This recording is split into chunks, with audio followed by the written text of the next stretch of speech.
Thanks for clicking on the video.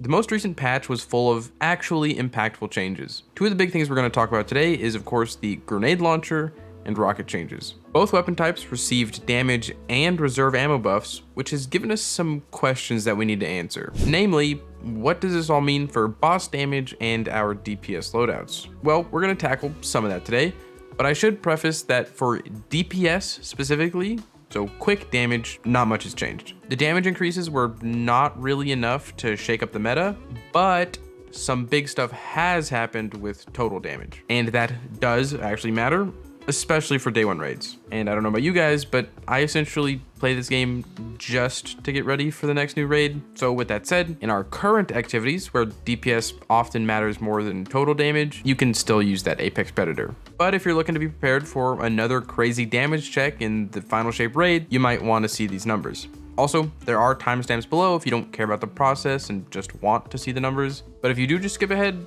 all I ask is that you subscribe to the channel and give me a like. So first, let's talk the changes. Again, timestamps if you're tired of seeing YouTubers read these notes. But starting with heavy grenade launchers, increase reserve ammunition by 6 rounds at 0 inventory stat and by 10 rounds at 100 inventory stat.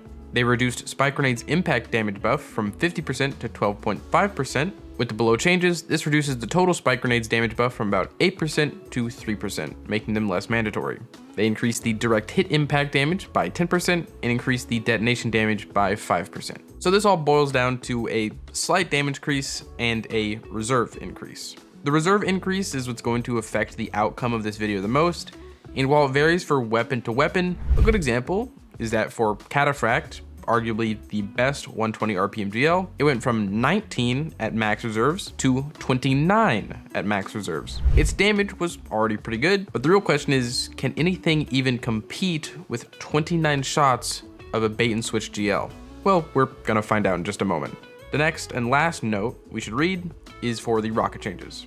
For precisions, they increased reserve ammunition by 2 and reduced damage penalty from -10% to -5%. And then for high impact, they increased reserve ammunition by 2 as well, and it now deals more area of effect damage and less impact for roughly the same total damage. In all of my testing, the most damage change this has been is 0.8%. So the big thing here is, again, the reserves. The damage increase for precisions is nice, but in an optimal world, we'll just hit our rockets and not lose damage just to have tracking. But on a serious note, having a tracking rocket ready for something like the final boss of Ghost of the Deep, that's always a good idea. So back to the reserves. An example of these changes, we have Palmyra here getting 12 up from 10. And then Semiotician, the not great, but still probably the best high impact, is now getting 11 rockets at max reserve up from 9. Again, the reserve stat is different for weapon to weapon, so we might get a better high impact in the future that can hold 12 rockets, but right now we're just working with what we have. Okay, it's number time. Starting off with our control, our base that we can compare things to, we have the all popular Apex Predator. We're gonna look at base performance first and then add perks and galley afterwards. So for Apex, max reserves is 9, its damage per rocket is 97,449, and its base total damage is 877,041 damage, which is pretty good. Next, we'll move into grenade launchers, starting with Caraxis, the 150 RPM. With spike grenades, you get a max reserve of 35, with a damage per grenade at 34,616, giving us a total over 35 shots of 1,211,548 damage. Then on to Cataphract, the 120 RPM GL. It is a max reserve of 29 with a damage per grenade of 43,778 and a base total damage of 1,269,562.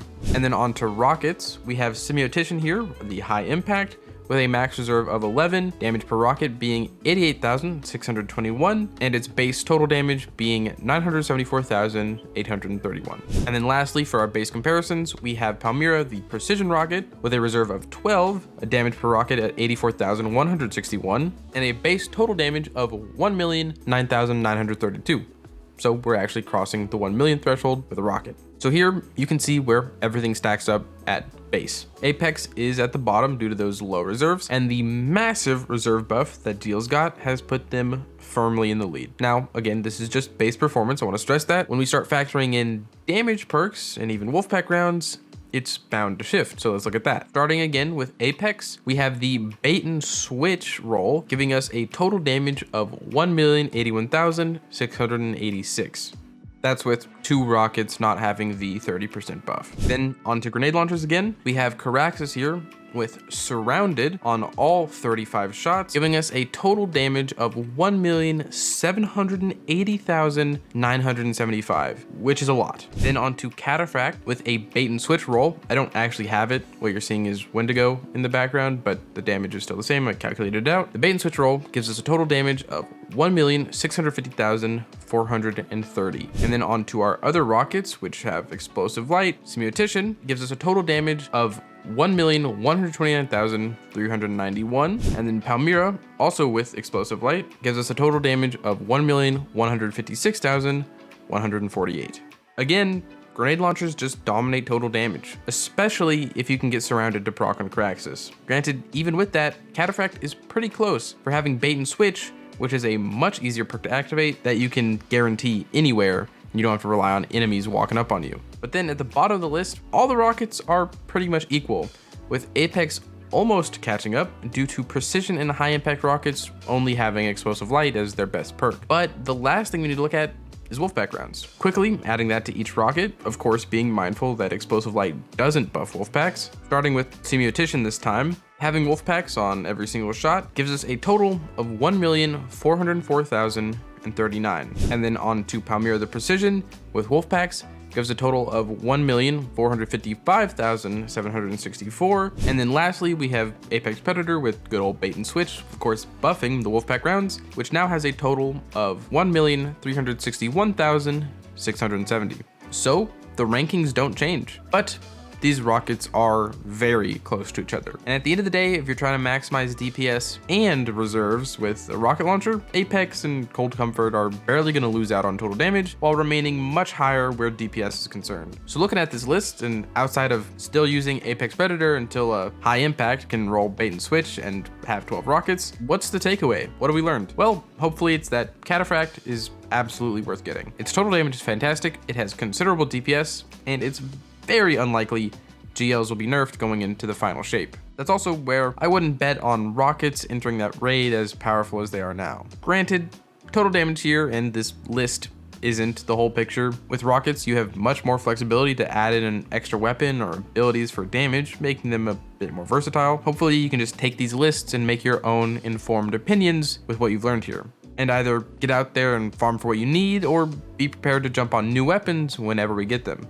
So yes, don't be surprised if the final shape comes and people are bringing grenades into the day 1 raid. Also, Parasite can hold 17 grenades or worms, so I need to figure out how to make a video and make the most of that. But that's all I've really got to say. If you watched this video, watch this far, and you enjoyed what you saw, you like the numbers, you like not having to do all the math yourself, a like, a subscription, a comment would go a long way. I'm on the road to 7,000 subscribers, and I would love to have you as part of the community. I would love to be able to give you more Destiny content to watch.